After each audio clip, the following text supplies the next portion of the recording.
NEET UG paper leakage case విచారణను July 18కి వాయిదా వేసింది సుప్రీంకోర్టు. కేంద్రం ఎన్టీఏ సుప్రీంకోర్టులో దాఖలు చేసిన అఫిడవిట్లో ఇంకా పిటిషనర్లకు చేరలేదు. దీంతో విచారణ వాయిదా వేసింది చీఫ్ జస్టిస్తో కూడిన బెంచ్. గత విచారణలో కేంద్ర ప్రభుత్వానికి ఎన్టీఏ, సీబీఐలకు నోటీసులు ఇచ్చింది అత్యున్నత న్యాయస్థానం. దీంతో నీట్ యూజీ పరీక్షలో మాల్ ప్రాక్టీస్ లిమిటెడ్గా జరిగిందని నిన్న సుప్రీంకోర్టులో అఫిడవిట్ దాఖలు చేసింది కేంద్ర ప్రభుత్వం. ఐఐటి మద్రాస్ ఇచ్చిన నివేదికలో ఏ అభ్యర్థులకు అసాధారణ మార్కులు రాలేవని తెలిపింది. ఇప్పటికే నీట్ పేపర్ లీకేజీలో 11 మందిని అరెస్ట్ చేశామని, నీట్ యూజీ కౌన్సిలింగ్ జూలై 3వ వారంలో ప్రారంభిస్తామని అఫిడవిట్లో తెలిపింది కేంద్రం. దీనిపై విచారించిన సుప్రీంకోర్టు తదుపరి విచారణను జూలై 18కి వాయిదా వేసింది. నీట్ పై సుప్రీం విచారణ అప్డేట్స్ ఢిల్లీ నుంచి సదా లైవ్ లో అందిస్తారు. సదా, డీటెయిల్స్ ఏంటి? సూర్య, నీట్ని రద్దు చేయాలంటూ సుప్రీంకోర్టులో దాఖలైన పిటిషన్లపైన విచారణను నెక్స్ట్ జూలై 18కి వాయిదా వేసింది supreme court. Chief justice Y V Chandrachud అలాగే జస్టిస్ పార్దీవాలా, మనోజ్ మిశ్రాలతో కూడిన బెంచ్ దీనిపైన విచారణ చేసింది. సో దీనిపైన యాక్చువల్గా గతంలో అంటే జూలై 8 రోజు విచారణ చేసినప్పుడు సుప్రీంకోర్టు ఏం చెప్పిందంటే ఇటు ఎన్టీఏకి అలాగే ఇటు కేంద్ర ప్రభుత్వానికి అఫిడవిట్లు దాఖలు చేయాలని చెప్పింది. సో ఆ అఫిడవిట్లు జూలై 10 లోపు అంటే నిన్నట్లోపు దాఖలు చేయాలని చెప్పింది. కానీ ఇటు కేంద్రం ఎన్టీఏ నిన్న నైట్ లేట్ అవర్స్లో అఫిడవిట్లు దాఖలు చేయడంతో సో ఆయా పత్రాలు ఆ అఫిడవిట్లు అన్నీ కూడా ఎవరైతే పిటిషన్లు వేశారో నీట్ రద్దు చేయాలంటూ ఎవరైతే పిటిషన్లు వేశారో ఆయా కౌన్సిల్స్కి ఇంకా అఫిడవిట్లు అందకపోవడంతో సో దీనిపైన వాళ్ళు నెక్స్ట్ క్వశ్చన్ చేయాల్సి ఉంటుంది. సో దానిపైన వాళ్ళు కౌంటర్ చేయాల్సి ఉంటుంది. కాబట్టి అవి అందడం డిలే అవ్వడంతో సో ఈ విచారణ అనేది యాక్చువల్గా ముందు నెక్స్ట్ మండేకి వాయిదా వేయాలని సుప్రీంకోర్టు చెప్పింది. కానీ ఇటు సొలిసిటర్ జనరల్ తుషార్ మెహ్రా వచ్చేసి మండే అండ్ ట్యూస్డే ఈ 2 రోజుల్లో నేను అవైలబుల్గా ఉండట్లేదు కాబట్టి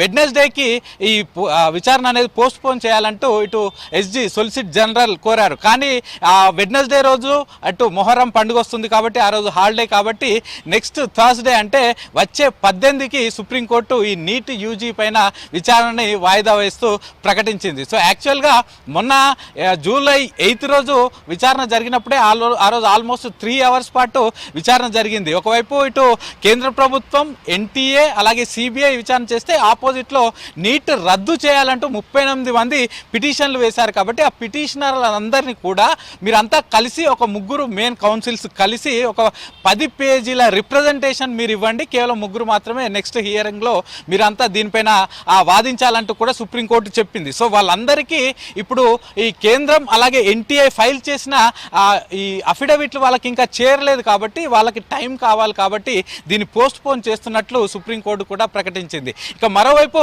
ఇటు కేంద్రం ఫైల్ చేసిన అఫిడవిట్లో 3 అంశాలు కీలకంగా ప్రకటించింది.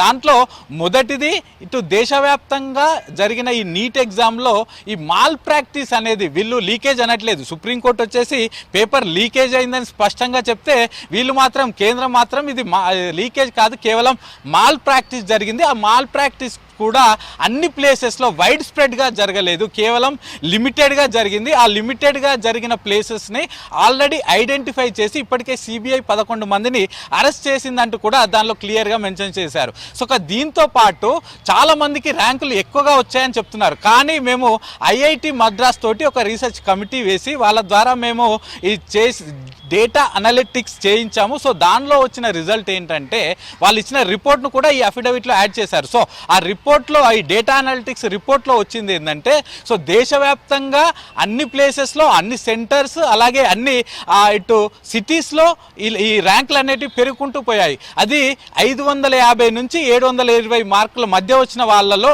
గత ఏడాది అంటే 2023 నీట్తో కంపేర్ చేస్తే ఈసారి 5% ఆఫ్ ద పీపుల్కి ర్యాంక్స్ ఎక్కువగా వచ్చినాయి. సో అది కూడా ర్యాంక్స్ ఎక్కువగా ఎందుకు వచ్చినాయి అంటే ఈసారి 25% ఆఫ్ ద ఇటు సబ్జెక్ట్ని మేము రెడ్యూస్ చేశాము.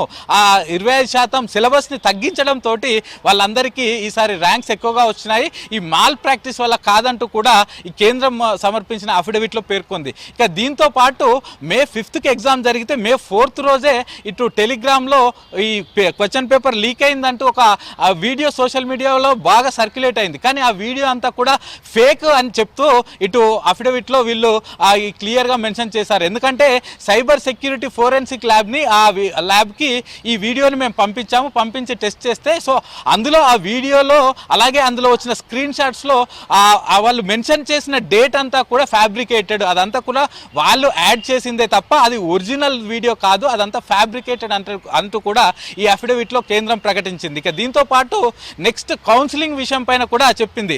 జూలై 3rd వీక్ నుంచి మేము కౌన్సిలింగ్ స్టార్ట్ చేస్తాం. యాక్చువల్గా జూలై 6th రోజే ఉండే, కానీ దాన్ని పోస్ట్ పోన్ చేశాము, ఎందుకంటే సుప్రీంకోర్టులో విచారణ జరుగుతుంది కాబట్టి దాన్ని పోస్ట్ పోన్ చేశాము. నెక్స్ట్ MCC ఆధ్వర్యంలో ఇటు మెడికల్ కౌన్సిలింగ్ కమిటీ ఆధ్వర్యంలో next 3rd week off July నుంచి ఈ కౌన్సిలింగ్ మేము స్టార్ట్ చేస్తాము.